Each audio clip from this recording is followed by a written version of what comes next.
pessoal, voltamos com o nosso podcast do Taço Conta e hoje com mais um tema incrível para vocês, empreendedores e empreendedoras desse nosso país e fora do país, porque também estamos fora do país, lindo. Então hoje eu tô aqui com um convidado, que eu já vou começar pelo apelido e depois eu apresento ele formalmente, Dedeco. Dedeco, empresário contábil, tá, gente? Dedeco também é presidente do Conselho Regional de Contabilidade da Bahia e a gente tá aqui com essa figura hoje que vocês vão ver para a gente conversar um pouquinho sobre o tema finanças pessoais e gestão financeira para empreendedores. Mas antes, não podemos deixar de dizer para vocês curtirem as nossas redes sociais, que os meninos, que a nossa produção vai colocar aqui embaixo para vocês. Não esquecendo que o nosso programa mudou na SDP TV para as 23 horas todas as terças-feiras e já o Dedeco vai estar lá com vocês. Bem, pessoal, vamos primeiro falar um pouquinho dessa pessoa incrível que é o Dedeco. Dedeco é contador, empresário e consultor, mestre em contabilidade gerencial, pós-graduado em metodologia do ensino, pesquisa e extensão em educação, pós-graduado em direito tributário e consultoria fisco-contábil, graduado em ciências contábeis, atualmente presidente do Conselho Regional de Contabilidade da Bahia, esse nosso estado maravilhoso, professor universitário de contabilidade, pesquisador na área gerencial e financeira, CEO da Ampla Contabilidade, sócio da Ubuntu Consultoria e colunista da Aratual. Dedeco, seja bem-vindo ao nosso podcast Taço Conta. Muito bom ter você aqui com a gente. E detalhe, né, gente? A tecnologia permite isso, né? Eu estou no Espírito Santo e o Dedeco está na Bahia, em Salvador. Tá em Salvador, né, Dedeco? Sim, com certeza. Então, estamos aqui juntos, longe, mas perto, não é isso? Claro, com certeza. Queria trazer aqui a satisfação e a felicidade de estar participando, né, desse podcast aí contigo. Carla, que é uma referência articuladora, enérgica e que faz com que a gente se motive a cada dia para desenvolver trabalhos como esse. E fico feliz, né? Trabalhos envolvendo tecnologia, que ao mesmo tempo perceba que outras pessoas dizem que ela distancia, mas ela também aproxima. E eu costumo dizer que rompe as barreiras geográficas. E é por isso que esse podcast com certeza está sendo ouvido aí, né? E também visto nesse processo aí que a gente faz, né? Para adaptação, para o YouTube e tudo mais, aí no Espírito Santo, na Bahia, no Brasil, que sai aí desse mundo afora e com certeza vem acompanhando esse trabalho que é belíssimo que você vem fazendo. Muito obrigado pelo convite. Obrigada, Dedé, por você estar aqui com a gente. A gente gera conhecimento, né? Com o intuito aí de propagar aí e também divulgar os trabalhos das pessoas que têm capacidade aí por esse paísinho. Dedé, eu queria que você apresentar minha mascote, Opa! Que Carlinha, maravilha! que vai estar aqui com a gente nesse nosso programa. Então, Dedé, vamos lá.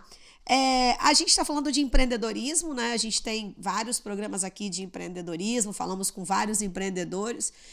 E hoje a gente sabe que no Brasil a gente tem uma grande escassez do conhecimento de finanças no mercado empreendedor, né? Nesse grande mercado empreendedor que vai desde o microempreendedor individual até CEO de grandes empresas.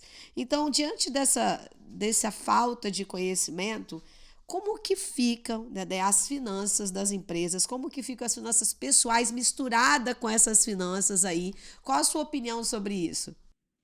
Eu vou dizer que não fica, né? Eu posso começar assim. Primeiro, trazer a referência para o empreendedor, que muitos confundem com o empresário, né? Pode até ter uma relação, ter aí uma interseçãozinha básica, mas ser empreendedor é muito mais além do que apenas ser responsável e ter um registro junto a uma empresa. O empreendedor, ele traz para a gente, Carla, perspectivas diversas, dentre elas, uma necessidade de entender de finanças.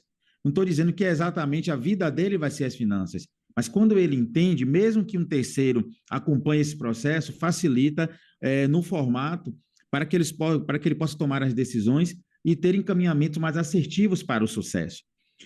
Na minha humilde opinião, todas as pessoas deveriam ter um acompanhamento, né, a nível de finanças, educação financeira, desde a educação infantil, passando pelo ensino fundamental, ensino médio, até chegar na universidade e na parte familiar também, porque desta forma a gente vai conseguir consolidar, né, situações que vai viabilizar ser mais assertivo nos seus gastos, nos seus investimentos, no uso dos recursos. Quando a gente pega uma Dedeco, estatística do Sebrae, a gente percebe que mais de 90% das empresas hoje são micro e pequenas empresas. E a maioria delas morre antes de chegar ao quinto ano. E os dados estatísticos trazem também que, por causa de falta de conhecimento e traquejo com as finanças, são realmente o ponto-chave para essas mortalidades.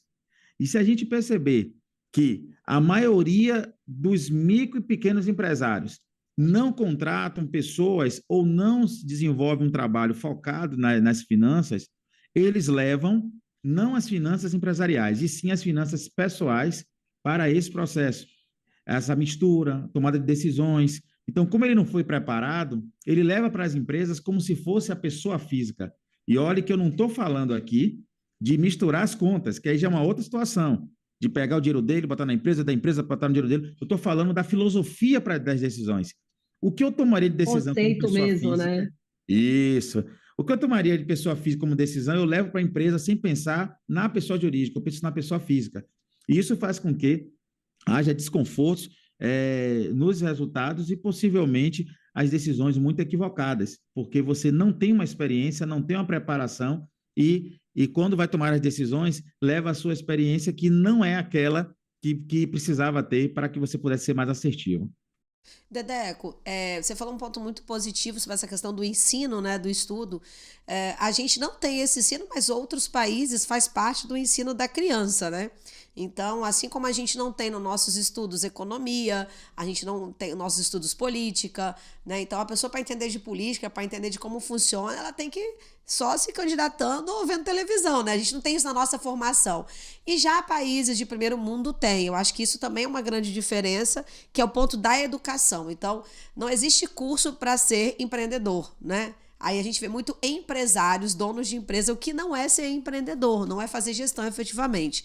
Essa questão que você comentou também sobre a pesquisa do Sebrae, você acha que, na sua opinião, como contador, como professor, que muitas pessoas são endividadas pelo mau uso do recurso pessoal, consequentemente vão para a empresa e têm um mau uso do recurso da empresa para resolver a sua vida pessoal? Ah, não tenha dúvida disso. Existem diversas situações que podem ser encaixadas aí. Primeiro, as misturas das contas pessoais com a da empresa faz com que esse endividamento ele aconteça. A falta de planejamento e orçamento é uma das coisas principais. Vocês têm gastos sem saber se de fato vai poder arcar com aquela situação. E em diversas situações, vocês ainda trazem a empresa para dentro de suas dívidas. E muitas vezes você pega as suas dívidas e joga para dentro da empresa. Então, realmente, essa estatística aí, ela traz vertentes e faz com que a gente possa analisar em que o sujeito, né, ele, com a falta de conhecimento e traquejo com as finanças, faz com que você venha assim, se endividar de uma forma assim, bem desconfortável e muitas vezes até levando a empresa junto com você. Eu costumo ver, Carla, empresas que são altamente rentáveis, que trazem resultados, e o empresário desesperado dizendo que a empresa não traz resultados justamente porque não Isso tem é esse verdade. perfil empreendedor, né, ligado principalmente às finanças. Você quer ver uma Não, ideia? Muitos empreendedores não têm noção que é situação econômica e situação financeira. Por exemplo, a gente chega para ele assim, ó, a sua empresa ela deu lucro. Ele pensa que tem dinheiro. Não necessariamente naquele momento ele tem. Quando eu falo a sua empresa está com dinheiro, mas nem sempre aquela empresa está bem. Vou dar um exemplo aqui prático para poder entender e didaticamente quem está aqui nos acompanhando poder absorver bem o que a gente está querendo evidenciar. Vamos dizer que eu trabalho para Carla e Carla me paga por mês R$ 5.000. Os meus gastos comuns, né, recorrentes, todos os meses, é R$ 4.000. Então, teoricamente, numa conta básica, se ela me paga 5.000 e eu gasto 4.000, eu vou ter sempre sobrando R$ 1.000, né? Beleza. é Só que 20% que aí você ganha. Aí eu tenho um amigo que vai fazer uma viagem, né? Vai para Fortaleza, por exemplo, e aí tem um pacote muito bacana, com hospedagem, transporte, alimentação, que o total tudo aí dá R$ 3.000. Então, beleza. Só que aí eu passei no cartão, que ele não vou pagar à vista, né? Então, no cartão lá, eu tinha que comprar pela internet, e aí eu comprei pelo cartão. Quando a gente faz essa conta assim, ó, eu ganhei R$ 5.000, eu desembolsei R$ 4.000 para meus gastos mensais normais, e Naquele momento, eu passei no cartão R$ 3.000. E a gente pergunta, eu tenho dinheiro naquele momento? Se a gente for analisar e fazer uma pergunta para uma série de pessoas, Carla, a gente vai perceber que alguns vão dizer que sim e outros vão dizer que não. Os que vão dizer que eu não tenho dinheiro é porque vai pensar, não, ele gastou 3.000 aí com a compra da passagem, ele gastou os 4.000, que já é recorrente, dá um total de 7, como ele ganha 5, ele não tem dinheiro. Tá E devendo outros 2. que tem, e vai dizer que eu tenho 5.000, gastei 4, só que o 3 eu comprei lá no cartão, então eu tenho dinheiro. E, de fato, a resposta correta é, eu tenho dinheiro sim, eu tenho R$ 1.000 na mão. Então, financeiramente, eu estou bem. Agora, economicamente, eu não estou bem. Por quê? Porque eu vou envolver as questões patrimoniais nesse processo e vou perceber que no mês seguinte, eu já vou começar com uma dívida de Devendo 3. 3.000. Se eu vou começar Exatamente. com uma dívida de 3.000, se eu ganho 5, aí eu já gasto 4, então a conta não vai bater. Então perceba que aí nesse caso, o que é que as pessoas pensam achando que já sabe tudo? Vou parcelar. Só que no outro mês ela já compra uma outra coisa num cartão. E aí economicamente ela vai entrando em uma situação delicada, financeiramente ela vai estar bem e quando a bomba estourar vai ser de uma única vez só. E ela não vai Sabe o conseguir que que é? financeiramente arcar com a situação que ela está. Perfeito. Que é um outro exemplo, é quando você vai na farmácia ou no supermercado, eu costumo sempre falar os dois, André, que são exemplos que a gente, de coisas que a gente precisa de consumo de imediato e todos os meses. Então, uma pessoa que tem uma doença, por exemplo, todo mês ela precisa de R$ 500 de farmácia e todo mês ela gasta, sei lá, R$ 500 em compras. Então, ela já sabe que todo mês ela tem aquele gasto fixo de R$ 1.000. Então, não adianta ela ir na farmácia e parcelar em 2 vezes, porque ela vai gastar 500, no outro mês ela já tem mais. Então, o que que ela precisa? Entender que a finança pessoal dela, quando você é empreendedor, ela não pode fazer parte da finança da empresa, mas a empresa sim tem que gerar uma rentabilidade que te mantenha com os seus dividendos, com o Prolabore, uma renda necessária para você se custear.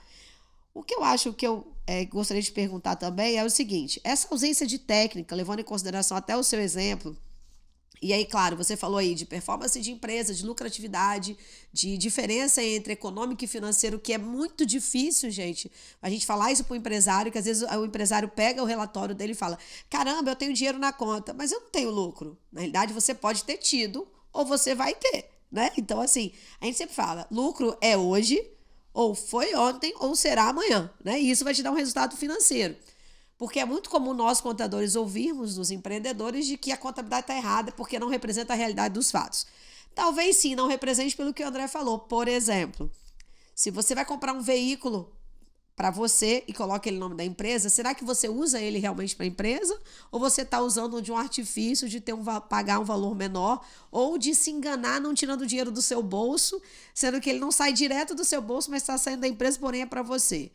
Então, essa deficiência, André, de técnica ou conhecimento em finanças pessoais versus gestão financeira das empresas, você acha possível que haja uma reflexão para que as pessoas entendam da importância do planejamento, tanto empresarial quanto pessoal, principalmente o planejamento orçamentário financeiro pessoal? Eu mesmo sendo contadora, já tive uma consultoria financeira pessoal, onde eu fui em busca do seguinte: olha, eu sou empresária, empreendedora, vamos dizer, nós somos, né? E aí eu falava: olha, o que que você quer? Eu quero isso, isso e isso. Eu consigo isso precisando de quanto a cada mês? E quanto eu ganho ou quanto eu tenho que reduzir para chegar nessa meta? Pouquíssimas pessoas pensam nisso, André. Você acha que isso é uma deficiência nossa por achar que a gente consegue se virando ou se enganando ou dando um jeitinho, pegando dinheiro emprestado, pagando parcelado, sem ter uma meta de onde eu quero ou o que eu quero? Então eu lembro que o consultor falava: Carla, você quer casar na praia? Eu falo: quero. Você quer carro zero? Eu falo: quero. Mas quanto você precisa para ter isso tudo? Então, você quer um apartamento de até quantos mil? Qual é a sua perspectiva? Então, é assim, é você planejar e estruturar a sua vida pessoal. Para quê? Para que a gente não sangre a empresa. Você acha que isso é verdadeiro? Qual que é a sua opinião como profissional, como educador em relação a isso? Claro, eu acho super verdadeiro isso aí. Eu sempre costumo trazer para os clientes e trazer também para os parceiros que existe um tripé, que é uma máxima nesse processo aí orçamentário e financeiro, que é planejamento, a execução e a avaliação. Então, você planeja algo, vai executar tendo um controle baseado naquilo que você planejou, e depois você vai avaliar se tudo que você planejou e executou realmente fez com que você chegasse ao objetivo. Hoje, muitas pessoas, elas têm dificuldade de estabelecer metas, Carla, como você está trazendo aí. Estabelecer metas significa dizer você ter norte. Quando a gente está com dinheiro na mão, a gente não tem norte. Se eu pedir falar com alguém aqui hoje, você ganhou na loteria. Não foi muito dinheiro, não. Você ganhou na loteria. O que você vai fazer? Gente, as pessoas ficam loucas, sem saber o que vai fazer, quer comprar tudo, quer fazer assim. Não para analisar, não. Eu preciso fazer um planejamento para saber se esse negócio aí vai me dar dinheiro para a vida toda, se vai ser só uma parte, se eu posso gastar tudo. Não foi uma mega sena com E milhões, se foi bobear, uma. André, Entendeu? até esquece do planejamento que já tinha feito antes, até esquece Isso, da meta que ele já tudo. tinha. Você está entendendo? De repente, é um valor que você ganha que por muitos anos você vai ter ele disponível, mas se você não empreender, você vai perder essa fonte. Então, é isso. Então, a gente precisa se planejar, concordo com você. Eu acho que dentro do planejamento existem três coisas básicas, que é estabelecer o que você quer de curto prazo, o que você quer de médio e de longo prazo. E quando eu falo de quando você quer, que seja racional, porque às vezes a gente quer alguma coisa, mas não reflete uma realidade, que é um dos grandes problemas hoje das finanças. Você coloca o querer acima do que você pode e acima do que você precisa. Então, estabelecer metas de curto prazo são coisas possíveis, palpáveis, porque você vai se motivar com esse processo. O de médio prazo, para que você possa ir se organizando e atendendo, e depois o de longo prazo. Então, eu acho que hoje o brasileiro ele não costuma planejar, ele costuma gastar, costuma executar sem uma organização. Se a gente perceber hoje, tem pessoas que recebem um valor e tem uma despesa menor. Ela consegue investir, consegue se organizar e ter domínio até na negociação de valores para aquisição. Tem gente que recebe e gasta exatamente o que tem. Ou seja, essa pessoa não pode ter variação nenhuma, nem ficar doente pode. Não pode querer viajar. Cala, ô Dedeco, vamos fazer uma viagem assim, vamos comer tal coisa. Não, não pode, porque a receita é igual à despesa.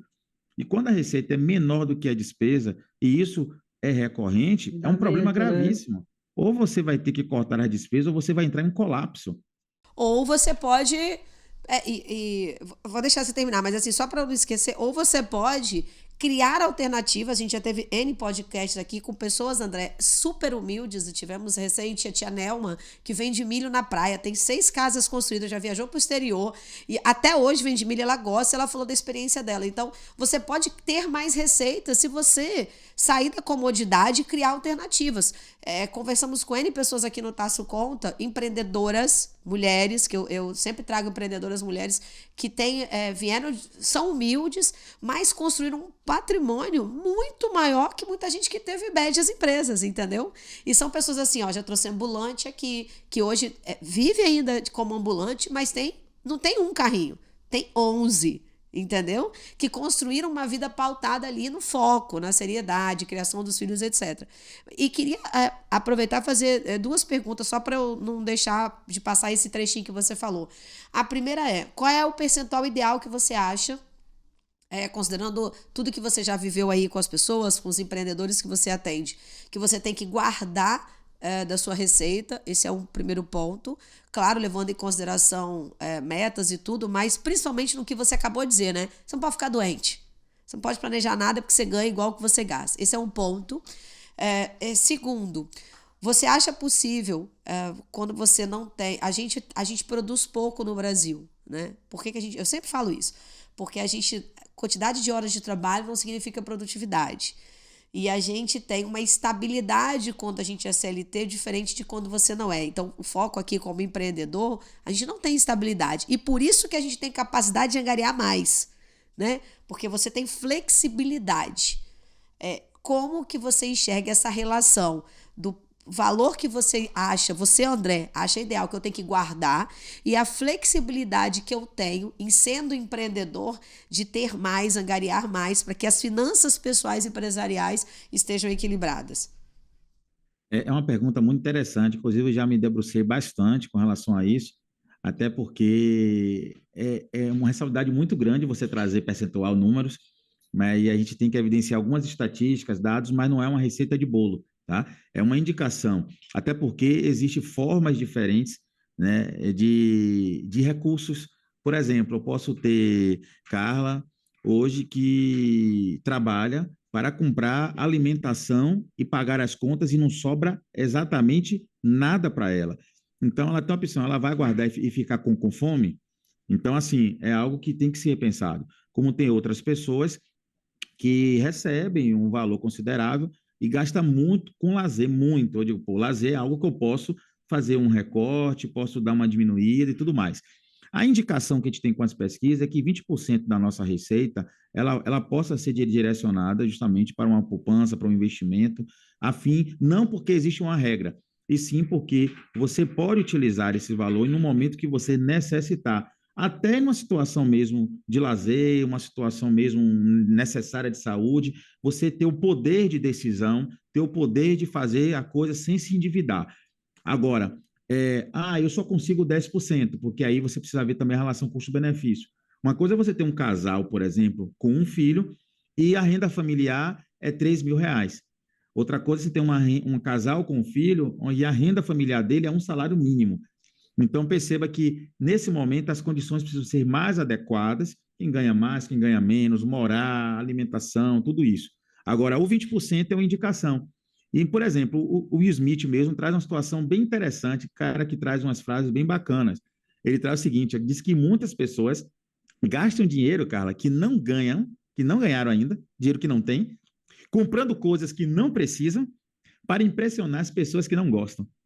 Então, assim, uma pessoa deve dizer o seguinte, oh, quem anda fazendo isso é porque tem dinheiro, ó, minha filha, vai investir, guarde os seus 20% aí, tá? Como tem outras pessoas que vai dizer assim, não, o que eu ganho é para comer. Então, assim, é duro isso. Então, nesse momento, tem que ter também a racionalidade e a cautela de, ó, nesse momento você não pode ter uma reserva de emergência, mas você precisa repensar algumas coisas para que mais à frente, você, a médio prazo, você possa estabelecer uma reserva de emergência. Ver de que forma você pode aumentar a sua receita, já que as suas despesas estão apertadinhas, você pode descentralizar mais os seus recebimentos. Em quem é empreendedor, principalmente, ou tem esse perfil, ou quer ser empreendedor, tem que fazer parcerias, tem que buscar novas fontes de renda, porque quando a gente fala assim é fácil, guarde 20%. Quem pode, ótimo. E quem não pode, aí vai ter que correr atrás. Vai apertar um pouquinho? Vai.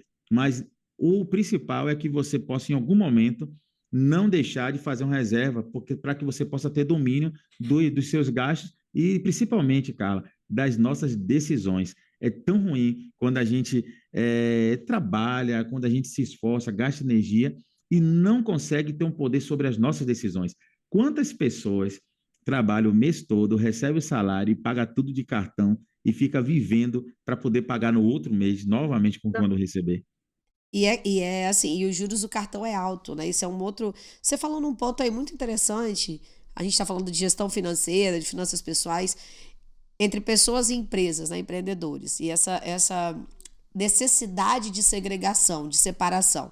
Mas veja, a gente tem muitas possibilidades como gestor, como empreendedor, como microempreendedor de comprar, e isso é bom e é ruim, né?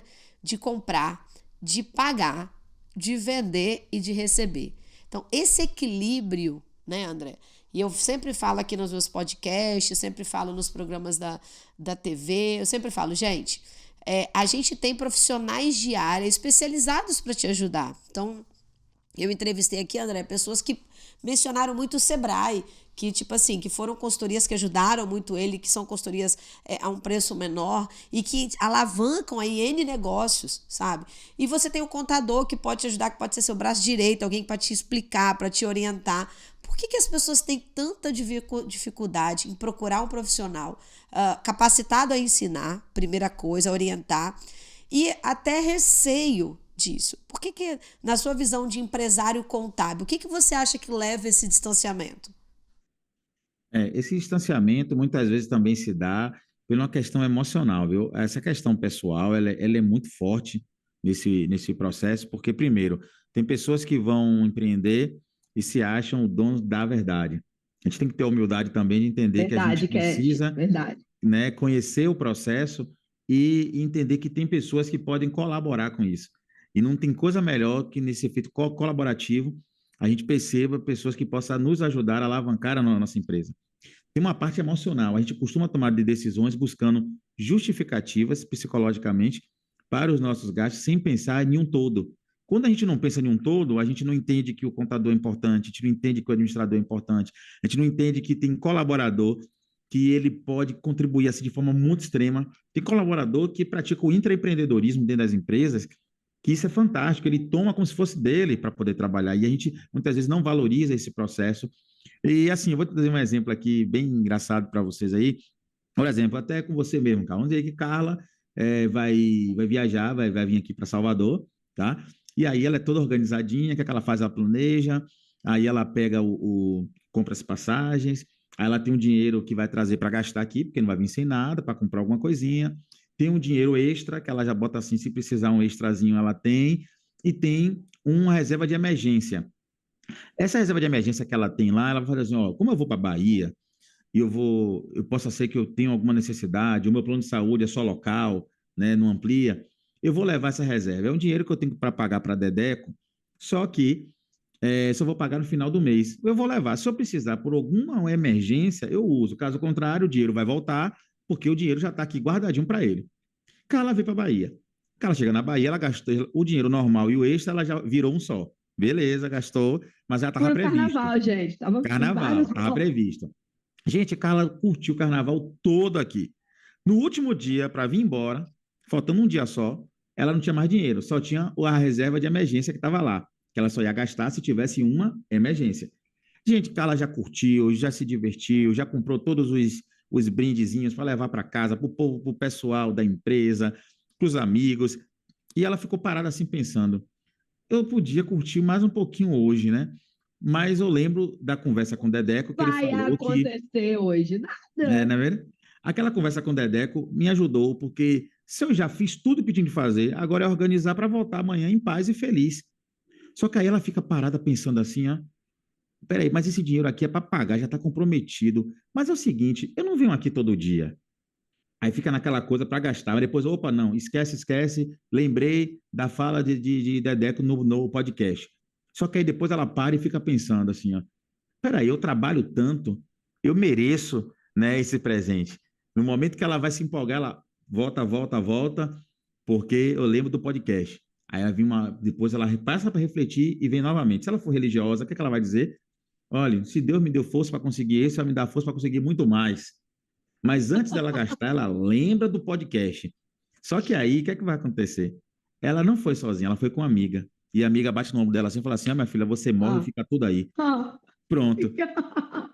Quando ela diz você morre e fica tudo aí, ou seja, era a justificativa que ela precisava.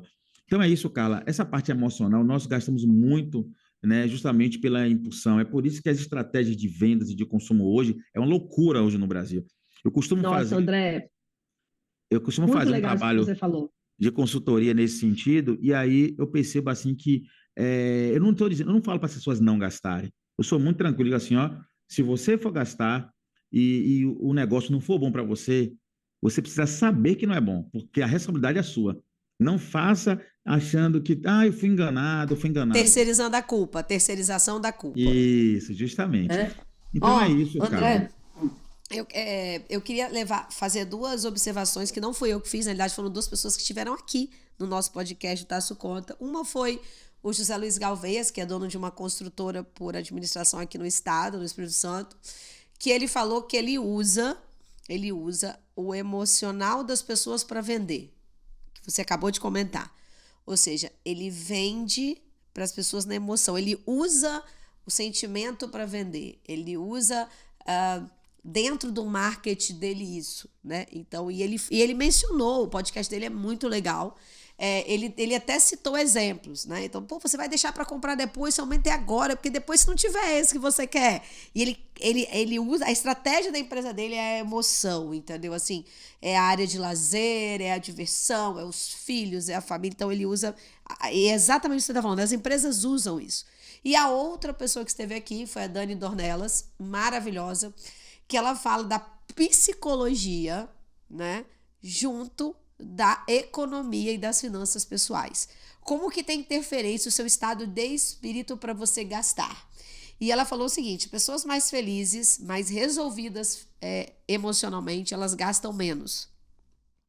Porque elas não são impulsivas para o gasto. Então, é muito comum você, no nervosismo, você fala, cara, eu tô tensa, então eu gasto mais porque é uma válvula de escape. Sem exatamente isso que você falou agora, sem parar para pensar na consequência do gasto. Mas você tocou num ponto importante que nenhum dos dois falaram. Saiba que a responsabilidade é única e exclusivamente sua, porque a vida é feita de escolhas, a escolha for sua. Então, você não gastou porque alguém te falou, porque alguém te motivou, você gastou porque você quis. Justamente. E eu gosto de trazer um exemplo que você falou aí. Uma vez eu fui num shopping e fiquei observando uma moça que estava olhando para uma vitrine, mas ela olhava de um jeito assim, parece que estava apaixonada pelaquela roupa. E aí eu fiquei observando e vi que a vendedora saiu, né, e chamou ela, por favor, entre. Ela, não vou entrar não. Eu percebi que ela gostou da roupa, mas ela não tinha dinheiro para poder comprar. E aí ela disse, não, venha sem compromisso. Essa fala foi o suficiente para ela entrar. Quando ela Essa é entrou, a pior fala de um vendedor. aí quando ela mostrou a roupa, aí eu entrei, fiquei assim do ladinho, né, mexendo, o pessoal veio e digo, não, só estou olhando. E só que a parte feminina, ela estava lá dizendo, não, você quer prove, minha amiga, só para você ver. Se você não for comprar, não tem problema. E aí foi envolvendo aquele processo, ela vestiu. Quando ela vestiu, eu percebi que tinha duas frases mágicas. Uma é, você ficou linda, esse é um ponto. E o outro é, esse vestido, ele veste bem. E quando a pessoa se sente bem, rapaz, ela queria tirar para ir embora, que não ia ter dinheiro. Ela falou assim: minha filha, é o seguinte, ó, você pode até tirar, mas é único, viu? Se vender esse, não Caiu, tem outro. caiu como uma luva em você. Como uma luva. E aí, quando ela falou que era a única peça, e aí, assim, ela se virou no cartão e comprou. Talvez ela não precisasse naquele momento, mas tudo foi motivado a isso. Então, assim, hoje mesmo, Carla, você muito bem como empreendedora sabe que você não vende contabilidade, você não vende a consultoria, você vende a satisfação, você vende o cuidado, você vende o conforto. Então, são intangíveis que mexem com o emocional. E o mercado hoje, com aqueles empreendedores inteligentes, mexe com isso. Então, você tem os dois lados para se tratar de finanças. O lado Perfeito. do mercado, né, ativo e o lado mercado passivo, que são os consumidores. Então, o mercado ativo ele vai atingir nesse sentido para poder ele ter finanças aqui, porque isso transforma-se em dinheiro, não tem para onde correr. E aqui você vai ter gastos, né? Você vai ter desembolsos. Então, o seu emocional também mexe com isso. Então, no meio aqui, tendo esse emocional envolvido, um é para ter, o outro é para desembolsar, e aí precisa ter o equilíbrio. É por isso que o conhecimento aqui, principalmente do lado do consumidor, das finanças pessoais, é fundamental. E do lado do empreendedor, também é fundamental que ele entenda como funciona o mercado. E Eu não como estou aqui para funciona dizer a qual é o lado mente. certo. Eu estou Não, para e explicar. como funciona, André, a mente das pessoas. Que veja, eu tava aqui, eu não sei se foi no podcast que eu contei, mas, por exemplo, eu fui numa ótica, foi no podcast, lembrei agora, que eu já fiz tantos, né? Mas eu fui numa ótica falar pra pessoa, fui lá e passei rapidamente pra trocar o óculos, e a menina não me deu atenção, mas veja, quando eu voltei lá pra pegar o óculos, aí eu fui recebida com espumante, super bem atendida. Eu não tinha que comprar outro óculos. Tô falando eu mesma. Mas aí eu fui lá porque eu tenho sempre um óculos de reserva, né? Porque eu durmo vendo televisão, assistindo filme, com óculos na cara, porque a televisão é longe, eu preciso ver, então eu não enxergo direito. Hoje, a gente já é meio século, tem essas coisas, né? Então, aí eu peguei e não tinha necessidade de comprar outro óculos. Mas, bicho, eu passei na vitrine antes de entrar e vi um óculos de oncinha. Eu falei, caraca, esse óculos ia combinar com a cor do meu cabelo, ia ficar joia, velho. Mas eu já tava puta que o negócio tava todo errado lá do meu óculos. Mas, cara, eu fui tão bem recebida pela menina, mas tão bem recebida, com todo aquele mimo, com toda aquela desculpa do acontecido anterior, que eu comprei a porra do óculos. Tá vendo? Mas eu não precisava naquele momento. Era só pegar o meu, ou como estava lá errado, consertar de novo. Mas acabei comprando mais um óculos que eu poderia deixar na revisão do oftalmologista. Não, eu comprei aquela hora. Então, o emocional, ele é tudo. Porque, por exemplo, o ramo que eu trabalho, que é construtora, eu falei até no meu vídeo lá da empresa, André, de 20 anos, quando eu fiz, eu falei, a gente mexe com sonhos. Porque, cara, é o sonho da casa própria. Quando você pega esse emocional que você sabe que a pessoa tem, coloque em prática de uma forma sensível, socializando, trazendo a pessoa para dentro daquilo, cara, você conquistou. Basta um diferencial que o cara vai, pega empréstimo, vai para financiamento, ele vai ficar louco, porque você está lidando com sonhos. Então, é muito importante isso que você falou para a finança pessoal, para a gestão financeira e até para a gente ter uma educação emotiva em cima disso. Porque nós somos seres humanos, né, André? Como você falou. E como seres humanos, a gente se deixa envolver. Né? E esse se deixar envolver no mercado empresarial hoje é o que está sendo usado para te convencer.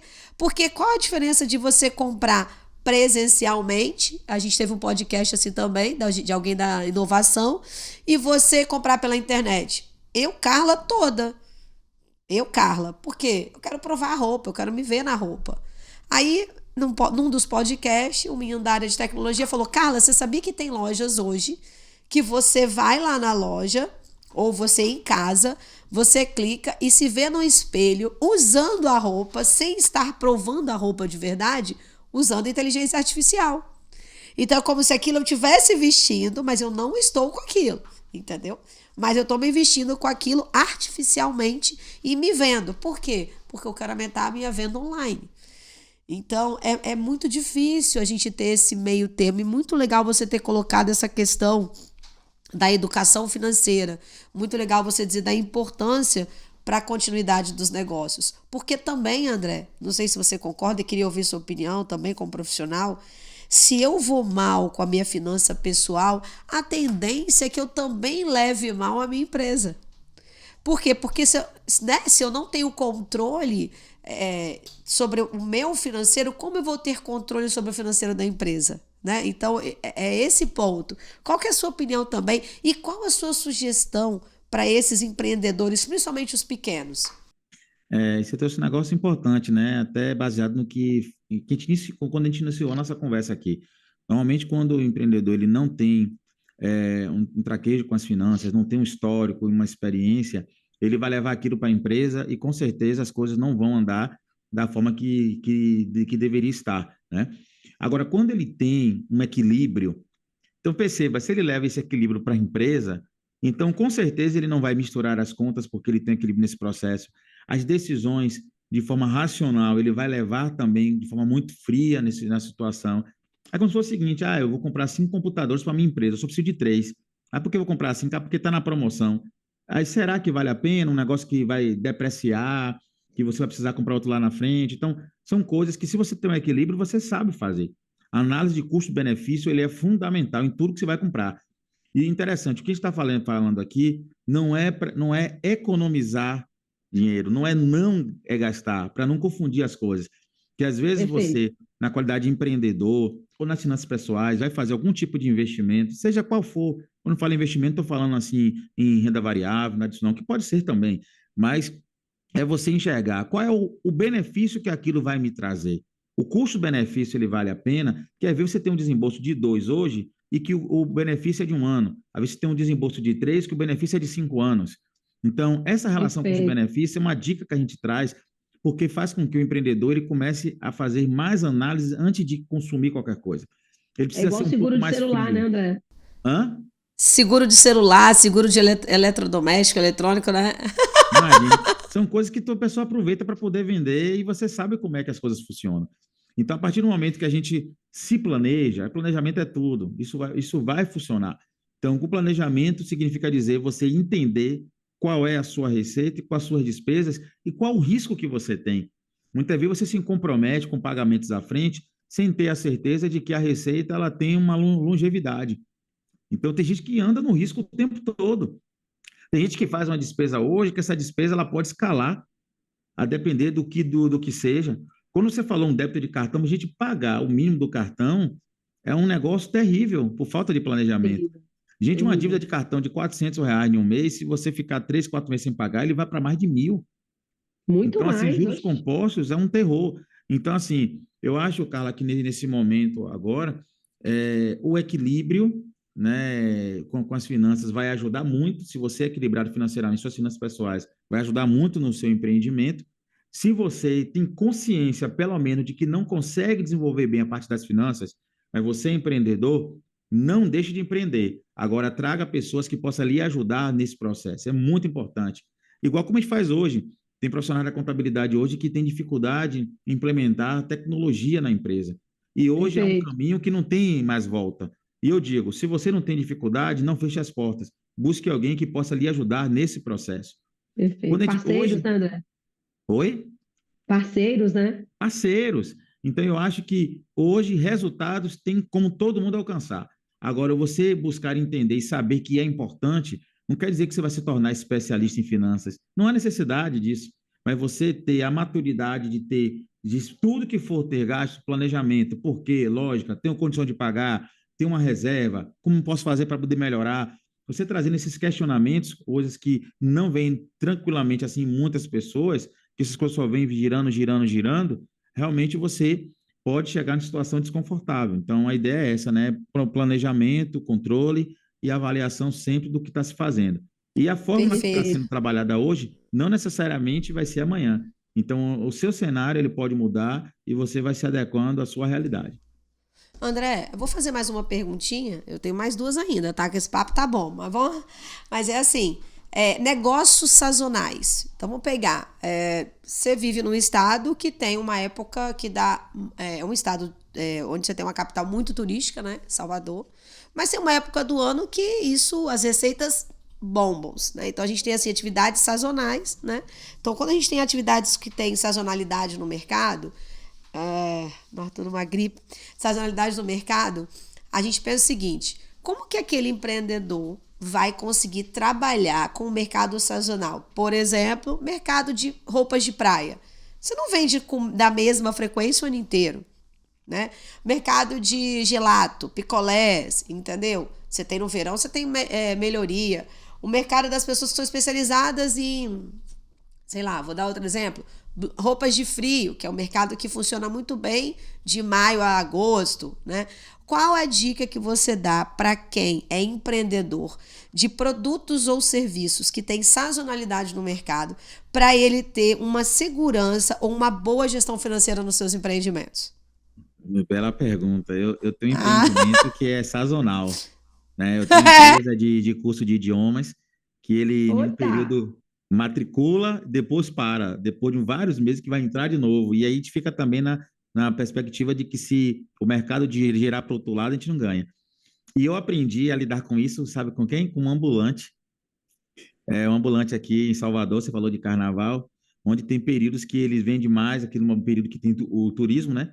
E eu perguntando para ela, e como é que você faz para vender no período que está chovendo, que não tem nada não? Aí ele fala assim, a gente cria uma gordura.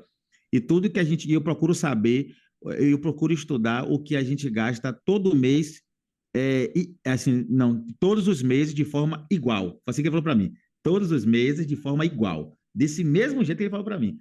O que é que eu quis entender como especialista, o que ele está trazendo ali? Custo fixo. Então, a melhor coisa nesse processo é você entender qual é o meu custo fixo. Você tem que trabalhar em cima dele. Então, assim, é sazonal. Você sabe quanto você deve ganhar em média e quando você não vai ganhar essa média. Então, você fazendo esse controle aí, pelo menos trabalhando com a projeção, você vai perceber, ó, eu vou ganhar mais agora, vou criar uma gordurinha, falar, é o baseado ponto de nele. O que, equilíbrio nos próximos meses. isso. Essa gordurinha vai segurar a onda até aqui, tem como eu ter um retorno, mas eu percebi que não vai dar resultado porque eu estou pagando de aluguel X valor. Então está na hora de você mexer nesse custo fixo aí. O variável é tranquilo, porque aumentou a receita, você vai ter mais. Perfeito, Tranquilo. perfeito. Mas quando eu vi ele falar para mim, os meses que gasta igual, aí eu falei assim, igual, igual, ele quer dizer igual, ele quer dizer fixo. Transformando para técnica, né? Custo E fixo, aí né? pronto. Então, a ideia é você analisar qual é o meu custo fixo hoje. Você sabe, você tem um domínio. Inclusive, quando eu falo em custo fixo, não há também um padrão. Quando eu falo assim, quando eu falo assim, aluguel, é custo fixo, peraí. Se você pagar todos os meses, independente do que você vai usar, é fixo. Mas se você pagar pela forma do uso, já é variável. Tem alguns lugares que energia você paga pelo consumo, né? Então já se torna variável. E Quando a tem média outros do que é valor, fixo, que quando você aluga já está incluída energia, por exemplo. entendeu? Então, assim, é por isso que é interessante saber esse processo, porque o reflexo disso, Carla, vai envolver as finanças. É desembolso, é resultado. Então, perceba que a resposta para essa pergunta é você, primeiro, detalhar todos os seus custos e separar o que é fixo e o que é variável. O variável, ele vai acompanhar a sazonalidade. Então, teoricamente, você fica um pouco mais tranquilo com relação a isso, mas não deixa passar, porque você pode ter que mexer nele para ter resultados. Quanto mais você escalar, melhor. Agora, o fixo é o que determina, de fato, os seus resultados. Porque se você tem um valor aqui e você fatura mais, então, unitariamente, ele vai diminuir. Agora, se você fatura menos, ele vai ser para você um peso. Então, é melhor que você saiba o seu custo Equilíbrio, fixo, né? levando em consideração a baixa sazonalidade. Esse é o fecho aqui da gente. Levando em Perfeito, consideração a André. baixa sazonalidade, você estabelecer um custo fixo que pelo menos se aproxime dele, mas que você não venha a perder, porque quando você aumentar a sazonalidade, a gordura ela é garantida. Agora, Dedeco, vamos lá. Qual a dica, Dedeco, aí vocês viram, né, gente? Vocês estão nos assistindo e nos ouvindo. Ele não gosta agora de André, é Dedeco, tá? Dedeco, pra gente finalizar aqui, para os nossos ouvintes, telespectadores, nosso público aqui, de todas as nossas redes aí, quais as dicas que você dá de forma direta para os empreendedores que querem ter continuidade do seu negócio, com esse ponto de equilíbrio que você acabou de comentar, para que ele tenha além da continuidade, que seja um negócio de sucesso? Primeiro, Dica do Dedeco, hein? Dicas do pronto, Dedeco. fazer um caminho inverso com relação ao que normalmente muitos empreendedores fazem no Brasil. No Brasil, eles botam na frente o querer, depois o precisar, depois o poder. Então, assim, você quer uma coisa, então você mexe as suas finanças de um jeito para atender aquilo que você quer. Aí eu pergunto, isso que você quer, realmente você precisa? E isso aí que você precisa, realmente você pode ter naquele momento? Porque muitas vezes, cara, a gente tem coisas que a gente não pode e atrapalha todo o processo. Eu tive, no mês passado, eu estive em Juazeiro, aqui na Bahia, eu fui falar sobre finanças, educação financeira para gestores de entidades filantrópicas. E chegando lá, eles tinham um monte de criança, não sabiam onde botar e botaram para participar do processo. Imagina, tinha que falar para crianças sobre educação financeira na hora. E aí a minha conversa era assim, ó. Quem vai para o mercado com a mamãe e com o papai? Aí tu, beleza. Quando Usou chega lá, seu tem umas exemplo, coisas, né? é, tem umas coisas que você pede para mamãe e papai, pede, pronto. E quando ele não dá, te chora, fica chateado e tal. Por que você não pergunta, papai, isso pode? Porque você quer. Aí pode não. Aí se ele falar que pode, tudo bem. Aí você pode depois entrar em uma outra conversa. Eu preciso realmente disso, que você pode comprar uma coisa e amanhã você não querer mais. E aí você deixou de comprar uma outra coisa que é bacana. E aí depois que você vai para o querer. Agora, se o papai, a mamãe ou o tio, o que quer que seja, disser assim, não pode, aí você pergunta, quando é que eu vou poder? Que aí você vai conversando. Então, Planejando. no empreendedorismo também é assim. Então, às vezes, quando a gente quer alguma coisa, a gente atropela tudo. Agora, olha como a coisa flui quando a gente faz o processo inverso. Eu quero fazer algo, tá? Mas eu vou fazer nesse momento que eu posso. Quando falo que você pode, você não vai se endividar. Você vai analisar custo-benefício. Você vai buscar viabilidades. Você vai planejar e vai caminhar bem. Aí depois você vai o que você precisa. É um pouco mais além. Gente, tudo isso aqui eu já posso. Eu quero ver agora o que é que eu preciso para desenvolver mais. Então você já amplia o raio. Vai chegar um momento, cara, que você vai ter recurso, que você vai poder, vai colocar o que precisa e o que você quer vai estar estabelecido. O querer não é para cortar, não. O querer é para que você possa chegar nele com mais precisão e mais força. E é nessa pegada aí. E outra coisa, você tem que fazer o trabalho pensando na empresa. Não é pensando naquele momento em você. Se a empresa vai bem, você vai bem também. Quando eu falo pensando em você, não é que o ser humano ele não seja importante, não. É porque você vai estar movimentando aquilo ali e a empresa vai dar para vocês resultados. Então você precisa fazer com que ela esteja bem. Então as decisões têm que ser pautadas nela.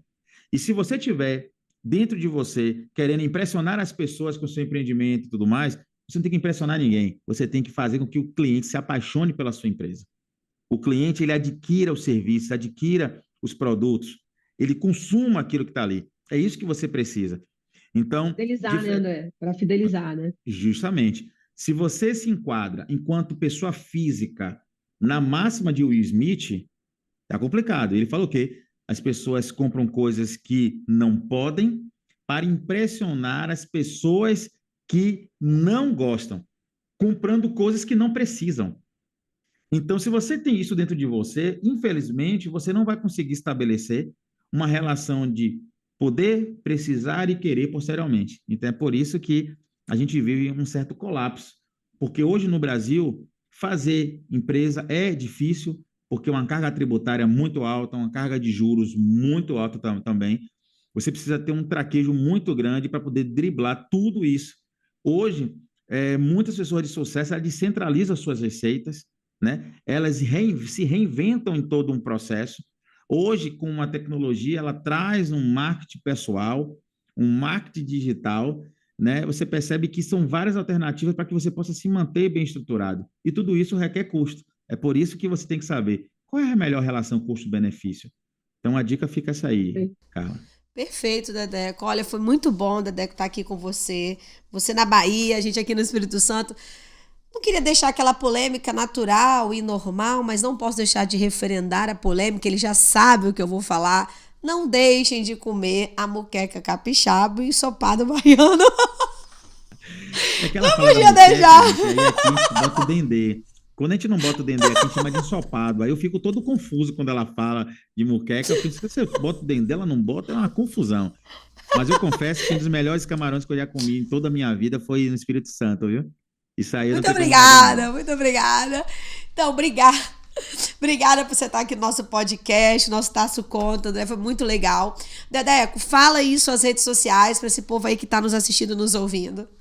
Pronto. André.dedeco com K, lá no Instagram. Pode seguir a gente com conteúdos lá voltados para a área de finanças, contabilidade. Como colunista lá da Arauto, a gente sempre tem demanda específica da atualidade. Então, você pode ficar por dentro, interagir com a gente, trocar ideias. Estamos aqui para isso. Eu acho que descentralizar conhecimento e trocar experiência é fundamental para que a gente possa empreender dentro da nossa própria vida.